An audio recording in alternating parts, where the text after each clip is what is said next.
Pernah gak sih lu ngeliat konten di sosmed yang tulisannya tuh like untuk masuk surga, sedangkan kalau diabaikan bakal masuk neraka? Atau pernah nggak lu ngeliat konten yang tulisannya tuh ketik satu untuk dilancarkan rezekinya? Atau konten-konten serupa lainnya segala macam? Sebenarnya kalau kita pikir-pikir secara logis, gak logis kan kalau misal nasib kita itu ditentuin sama respon kita terhadap postingan tersebut. Karena secara logis itu nggak ada kaitannya gitu sama nasib yang kita punya. Tapi anehnya konten-konten ini tuh banyak banget yang percaya. Bahkan engagement itu tinggi di beberapa sosmed tertentu.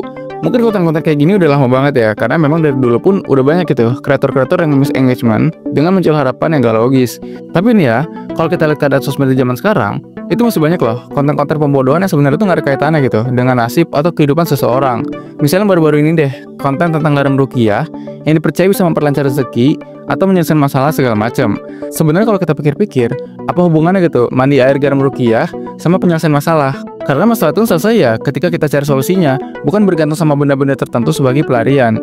Tapi uniknya adalah, di negara kita, hal-hal seperti ini tuh laku keras. Bahkan banyak yang gak mau percaya sama konten-konten atau benda-benda yang dirasa punya mukjizat tertentu untuk merubah nasib seseorang. Hal ini sebenarnya nunjukin kalau sebenarnya ada yang salah nih dari cara berpikir masyarakat Indonesia yang percaya dengan hal-hal yang sifatnya itu irasional dan gak berbasis pada sebab akibat yang jelas, dimana mereka lebih percaya dengan hal-hal mistis, instan, atau suatu keajaiban, ketimbang mereka percaya kalau itu semua gak ada kaitannya gitu. Hal ini sebenarnya berkaitan dengan bias kognitif yang disebut dengan magical thinking, yaitu kepercayaan yang dimiliki individu untuk menghubungkan suatu sebab akibat maupun korelasi yang terjadi antara dua peristiwa yang sebenarnya itu nggak berdasarkan logika maupun bukti, tapi berdasarkan pada kepercayaan mitos atau tahayul. Misalnya, ini mungkin udah jadi budaya yang banyak terjadi di Indonesia ya, dimana dari dulu tuh banyak orang yang percaya dengan jimat atau barang-barang tertentu yang dipercaya bisa punya keajaiban, padahal secara ilmiah nggak ada mekanisme logis yang bisa menjelaskan bagaimana hal-hal itu bisa mengubah nasib seseorang. Kalau menurut Tan Malaka dalam buku yang berjudul Madilog, proses berpikir manusia maju itu melewati 3 tahap, yaitu logika mistika, lewat filsafat, dan menuju ke ilmu pengetahuan. Dan di dalam buku tersebut, Tan Malaka pun bilang kalau beliau yakin masyarakat Indonesia itu punya potensi yang besar untuk maju, tapi sayangnya masih ada yang mengekang pemikiran masyarakat kita, yaitu adalah logika mistika. Dan hal ini pun makin diperparah gitu, dengan level berpikir masyarakat Indonesia itu yang berdasarkan data pun masih rendah, mulai dari literasi, rata-rata IQ, berpikir kritis, dan lain-lainnya itu dinilai masih cukup rendah. Dan di sini pun timbul pertanyaan, apa yang mungkin akan terjadi kalau seandainya masyarakat Indonesia itu udah mulai berpikir kritis?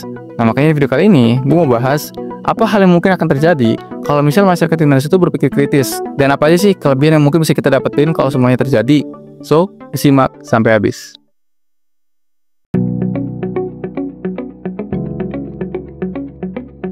Indonesia merupakan negara keempat dengan populasi terbanyak di dunia, di mana populasi yang besar sebenarnya bisa menjadi sebuah peluang, tapi bisa juga menjadi sebuah ancaman.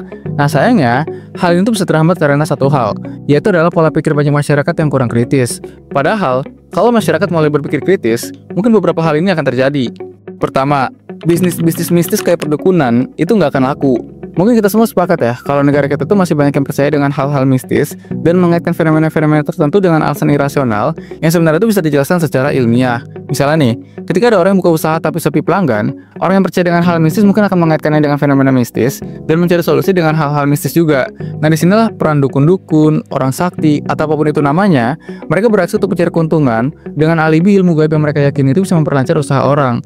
Biasanya skema bisnis perdukunan ini tuh menggunakan benda-benda tertentu yang seolah benda itu punya keajaiban yang bisa memberikan keuntungan bagi orang-orang yang lagi ada musibah, misalnya penglaris usaha, jimat untuk jaga diri, pemikat lawan jenis, dan lain-lainnya. Yang padahal sebenarnya semua ini tuh bisa dijelaskan secara ilmiah kalau kita tuh mulai berpikir kritis. Misalnya gini, kalau ada orang yang pakai jimat pemikat lawan jenis untuk dapat pasangan yang dia mau dan ternyata berhasil, bisa jadi itu karena namanya efek placebo, di mana di dalam pikirannya dia udah yakin kalau jimat tersebut punya kekuatan untuk memikat lawan jenis. Nah, akhirnya keyakinan inilah yang ngebuat itu lebih percaya diri, lebih berani deketin orang yang dia suka, dan secara nggak sadar dia menampilkan bahasa tubuh yang lebih menarik, dan itulah penyebab dia itu berhasil dapat pasangan yang dia mau. Dalam psikologi, efek placebo terjadi ketika seseorang itu merasakan perubahan nyata cuma karena dia percaya kalau suatu hal itu akan berhasil, padahal secara ilmiah nggak ada mekanisme khusus yang mendukung hal itu. Sama kayak jimat penglaris usaha gitu, yang ngebuat usaha dia itu makin rame itu ya karena dia percaya diri kalau usahanya itu bakal rame, dan itu ngedorong dia ngelakuin tindakan yang secara nggak langsung meningkatin usahanya. Nah, kalau misal rakyat Indonesia udah mulai berpikir kritis, orang-orang tuh bakal minta bukti konkret sebelum percaya sesuatu. Karena sebenarnya kelemahan dari jasa dukun ini, itu mereka jual jasa yang nggak bisa dibuktiin secara ilmiah. Makanya kalau kita mulai mikir secara kritis, ya mereka nggak akan laku lagi. Misalnya gini deh, katakanlah ada dukun yang katanya itu bisa gandain uang.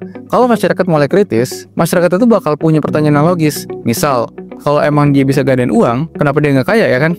Nah, pemikiran kritis ini bakal ngebuat orang tuh sadar kalau praktik perdukunan itu cuma manipulasi psikologis, sugesti, atau bahkan penipuan. Akibatnya, bisnis ini bakal kehilangan pelanggan. Kedua, skema jualan agama yang gak logis ini nggak akan laku lagi.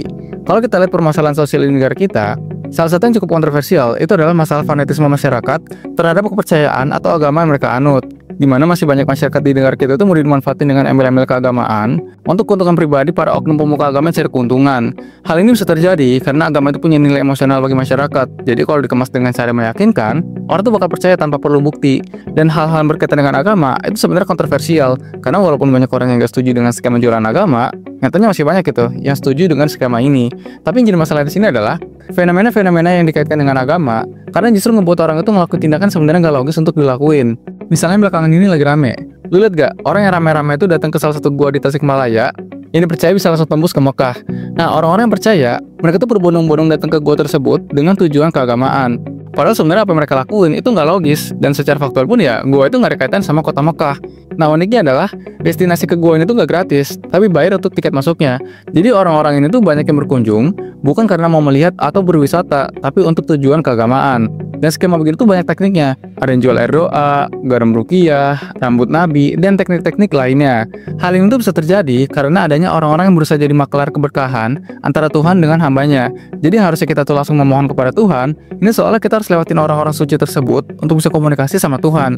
Dan hal ini juga ada kaitannya karena masih banyak masyarakat Indonesia itu nggak mau dibodoh-bodohin dengan embel-embel keagamaan. Sedangkan orang-orang yang melihat ini sebagai peluang, mereka nggak sungkan untuk cari keuntungan dengan modal nyalahgunain ajaran agama. Nah, kalau seandainya masyarakat Indonesia itu udah mulai berpikir kritis, mungkin skema-skema jualan agama yang gak logis ini bisa nggak laku lagi. Mana yang tujuannya untuk ibadah, sama yang bertujuan untuk cari keuntungan pribadi lewat agama. Disinilah pentingnya akal sehat dalam beragama, dimana kita bisa bedain nih antara keyakinan yang murni sama manipulasi yang dibungkus sama agama. Selanjutnya, kalau misalnya rakyat Indonesia banyak yang berpikir kritis, orang-orang nggak akan gampang lagi kena tipu skema investasi bodong. Karena gini, kalau kita lihat data dari OJK, total kerugian investasi bodong di Indonesia itu sampai ratusan triliun rupiah.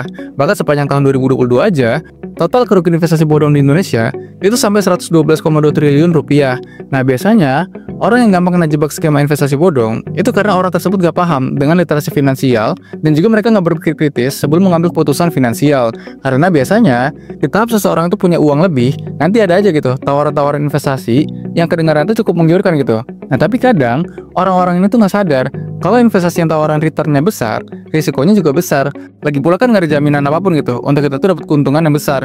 Logikanya gini, kalau emang bener ada investasi yang bisa ngasih keuntungan tinggi tapi pasti, udah jelas orang-orang pun pasti bisa jadi kaya dengan cepat. Karena kan investasi itu sebenarnya perkalian, tapi problemnya itu masih terikat sama probabilitas. Nah, kalau emang ada investasi yang returnnya tinggi tapi probabilitas untungnya pasti, ya jelas dong pada mau. Tapi kan masalahnya ini nggak mungkin ada gitu, yang ada ujung-ujungnya malah nipu. Makanya kalau misalnya masyarakat mulai berpikir kritis, skema investasi bodong ini bakal terlirik sama banyak orang, karena masyarakat mulai skeptis sama hal-hal yang dirasa mencurigakan.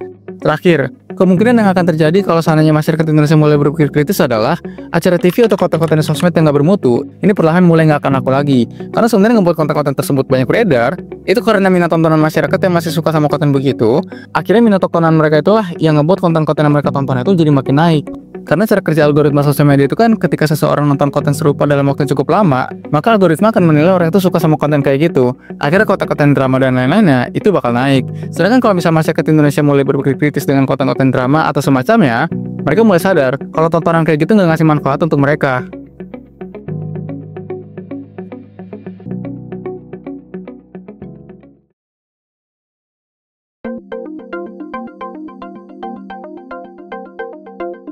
Masalah pemikiran kritis dan literasi di Indonesia memang masih jadi PR buat negara kita. Karena kalau kita lihat dari berbagai data dan sumber, mengatakan kalau level berpikir masyarakat Indonesia itu masih cukup rendah.